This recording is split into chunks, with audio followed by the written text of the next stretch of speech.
এই ক্ষতিগ্রস্তটা পারিবারিকভাবেও হতে পারে, শারীরিকভাবেও হতে পারে, মানসিকভাবেও হতে পারে। অনেকের পরিবারকে ধ্বংস করে দেয়, অনেকের পরিবারকে ধ্বংস করে দেয়। কারো স্বামী স্ত্রীর মধ্যে একটা বিচ্ছেদ তৈরি করে দেয়, কারো স্বামী স্ত্রীর মধ্যে মিল মোহাব্বত থাকলে সেগুলো ধ্বংস করে দেয়। আপনারা অনেকেই জানতে চেয়েছিলেন যে বানটোনা আসলে মানুষকে কি কি ধরনের ক্ষতি করতে পারে, এবং এই বানটোনার মাধ্যমে তাবিজ, সেহের, জাদু, ব্ল্যাক ম্যাজিক এগুলোর মাধ্যমে মানুষ আসলে ক্ষতিগ্রস্ত হতে পারে কিনা, এটা কতটুকু সম্ভব।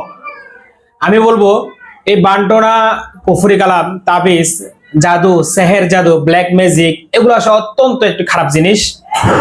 এই জিনিসগুলো তথাকথিত ভাবে বর্তমান সময়েও এখনো আমাদের অনেকের মাঝে আছে, অনেকেই ভণ্ডরা আছে, খারাপ কিছু ব্যক্তি আছে যারা এই সমস্ত কাজগুলো করে মানুষকে ক্ষতিগ্রস্ত করে।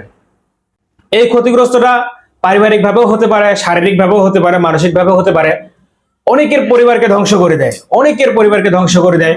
কারো স্বামী স্ত্রীর মধ্যে একটা বিচ্ছেদ তৈরি করে দেয়, কারো স্বামী স্ত্রীর মধ্যে মিল মোহাব্বত থাকলে সেগুলো ধ্বংস করে দেয়।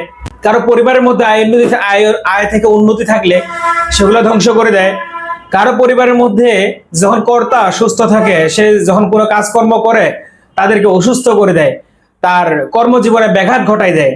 অতএব এই সেহের জাদু, ব্ল্যাক ম্যাজিক এগুলো সত্য, এগুলা মানুষকে যুগে যুগে যুগে যুগে মানুষ করে আসতেছে এবং মানুষ এগুলোতে ভুক্তভোগী।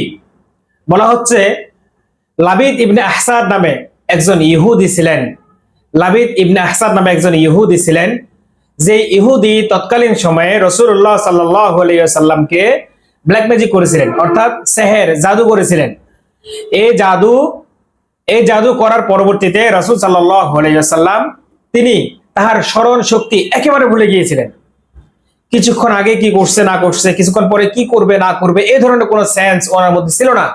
এবং তিনি ধীরে ধীরে ধীরে ধীরে ধীরে ধীরে ক্রমান্বয়ে অতি অসুস্থ হয়ে যায়, খুব বেশি অসুস্থ হয়ে যায়, যেখান থেকে তিনি সুস্থতা লাভ করাটা খুব কষ্টকর হয়ে যায়, দুষ্কর। পরবর্তীতে আল্লাহ তাআলা দুইজন ফেরেশতা পাঠিয়ে রাসূল সাল্লাল্লাহু আলাইহি ওয়াসাল্লামের স্বপ্ন যুগে দুইজন ফেরেশতা পাঠান, এবং এই ফেরেশতাদের মাধ্যমে যে সমস্ত আলোচনাগুলো হয় এই আলোচনাগুলো রাসূল সাল্লাল্লাহু আলাইহি ওয়াসাল্লাম শুনেন। তার পরবর্তীতে যখন তিনি ঘুম থেকে উঠেন, ঘুম থেকে উঠার পরবর্তীতে সাহাবীদের দেওয়া তথ্য, ফেরেশতাদের দেওয়া তথ্য অনুযায়ী যে কুয়ার কথা বলা হয়েছিল, সেই কুয়ার মধ্যে গিয়ে তৎকালীন সময়ে লাবিদ ইবনে আহসান তিনি রাসূল সাল্লাল্লাহু আলাইহি সাল্লামের যে চুল মোবারক দিয়ে বানটোনা, সেহের জাদু, ব্ল্যাক ম্যাজিক করছিলেন এগুলো তুলে ফেলছেন এবং এগুলো কেটে ফেলছেন, নষ্ট করে ফেলছেন, একটা একটা করে গিরা খুলে ফেলছেন। তো এইভাবে যখন উনি এই কাজটা সমাপ্ত করেন, অতঃপর তিনি সুস্থতা লাভ করেন। অতএব এখান থেকে বোঝা যাচ্ছে যে রাসূল সাল্লাল্লাহু আলাইহি সাল্লামকে তৎকালীন সময়ে লাবিদ ইবনে আহসান নামে এক ইহুদি যেহেতু বানটোনা করছেন, অতএব এই বানটোনাগুলো অবশিষ্ট এখনো আছে। আমাদের মানব জাতির মধ্যে কিছু ভণ্ড, কিছু প্রতারক ওরা এখনো আছে, কিছু খারাপ মানুষ ওরা এখনো আছে, যারা মানুষকে বানটোনা করে, জিন চালান দিয়ে, ব্ল্যাক ম্যাজিক করে, সেহের জাদু করে মানুষকে ক্ষতিগ্রস্ত করতেছে। শারীরিক হোক, মানসিক হোক, পারিবারিক হোক, অথবা তার সেন্সের দিক দিয়ে হোক, তার জ্ঞানের দিক দিয়ে হোক, যে কোনো দিক দিয়ে কিন্তু এগুলো ক্ষতি করতেই পারে। অতএব এগুলো থেকে সাবধানতা অবলম্বন করবেন। এই সাবধানতা অবলম্বন করার জন্য সর্বদা চেষ্টা করবেন আল্লাহ তাআলার কাছ থেকে আশ্রয় চাইতে, বেশি বেশি ইস্তেগফার করবেন এবং আল্লাহ তাআলার কাছ থেকে ফানা চাবেন।